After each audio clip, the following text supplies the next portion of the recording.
welcome back to our kitchen. And it's always a blessing to have Rhonda Matthews here with us. Rhonda, it's just great. And she always brings us things that are good for you, and yet they're in season, so they're reasonably priced. Right. Okay. You bet. And that's actually how I eat. I actually bring recipes to you that I feed my family and that I go out and use this is to my teach favorite classes. thing in the whole world, The asparagus. And we're going to do a little side dish with this. This is prime time for asparagus here in South Carolina. Okay. Spring of the year is the first vegetable to come into season. It jumps up before anything else And it's does. good for you. Oh, I couldn't have said it any better. Don't tell your children, eat that, it's good for you. Just say eat that and they will. The thing about asparagus is it literally grows straight up out of the ground. That crown sends that tip through first and it shoots straight up out of the ground. It is typically grown in extremely sandy soil, so it's very common to find grit trapped right in there. So you want to rinse it well. Yes, and I tell folks, oh, please don't get turned off by asparagus if you bite down on grit. All you got to do is just absolutely deluge it with water. So in a colander or in a sink full of water, and just plenty of water to get rid of any grit that is trapped. Some of our most difficult to kill pathogens, those microbes that'll make you sick, are found in our soil.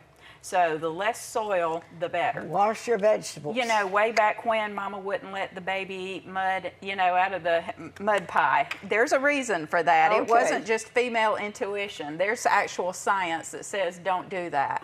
So when you are working with asparagus, wash very well first, and then you can go any direction just about, but I always tell folks you want to snap off that woody end, and you can see right there, that's so tough you could chew it all day and it would never get to the point that you would want to swallow it. So you want to break the ends off. Yeah, so I encourage folks to do that. If you feel like you're just getting a little bit more food because you're not snapping it up high, I don't know that that's true, because you're probably going to wind up throwing that lower part away anyhow. So go ahead and break it, and that natural place that it snaps is the right place. Everything below the tip where it breaks, you get rid of it.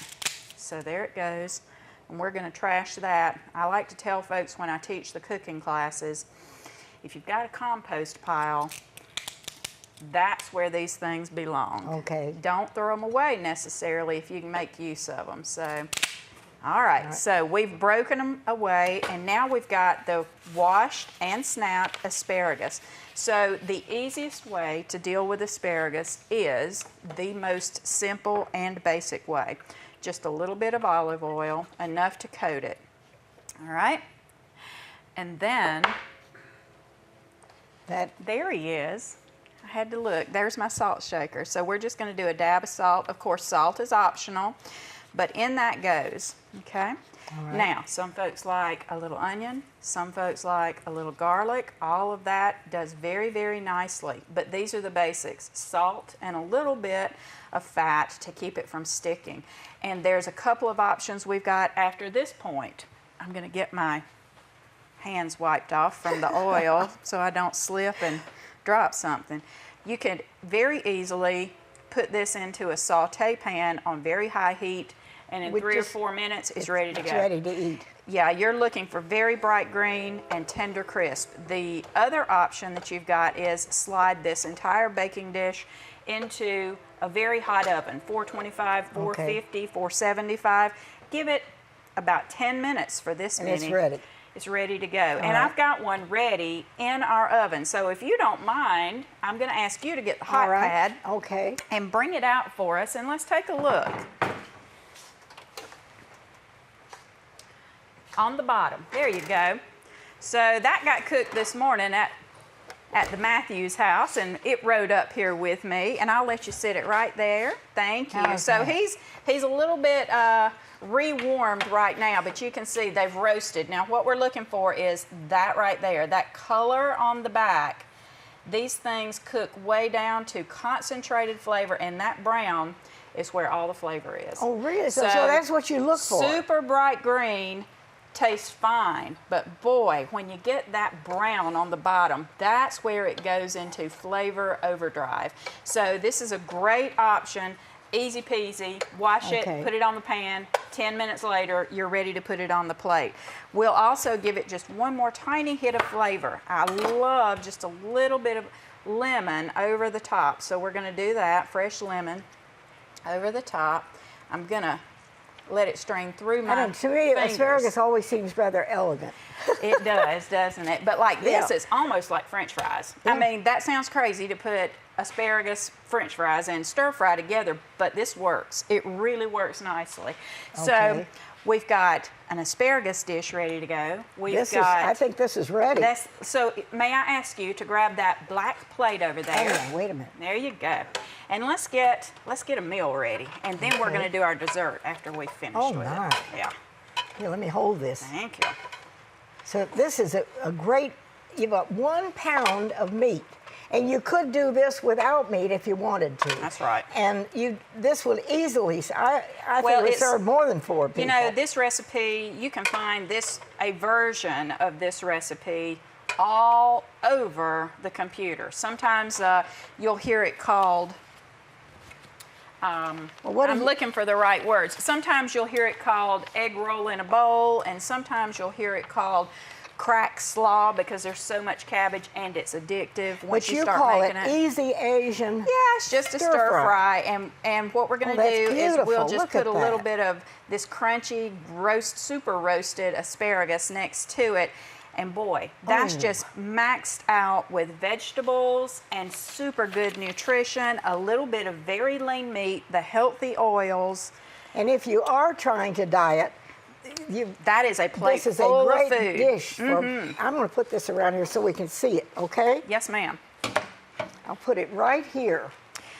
So we've got enough time, I think. We're going to do a little bit of dessert Oh, to what- go what with do you that. have in mind? So we're going to do a little bit of marinated strawberries. This is also the time of year for strawberries to be large and in charge. They're ready right now. So I've washed these very well before I came and we got into the studio. We're just going to very roughly chop this. It's a very peasant-y kind of And you call this rough chop. marinated strawberries. Yeah, and it's super simple. Strawberries with just a little bit of sweetener on them are absolutely delicious.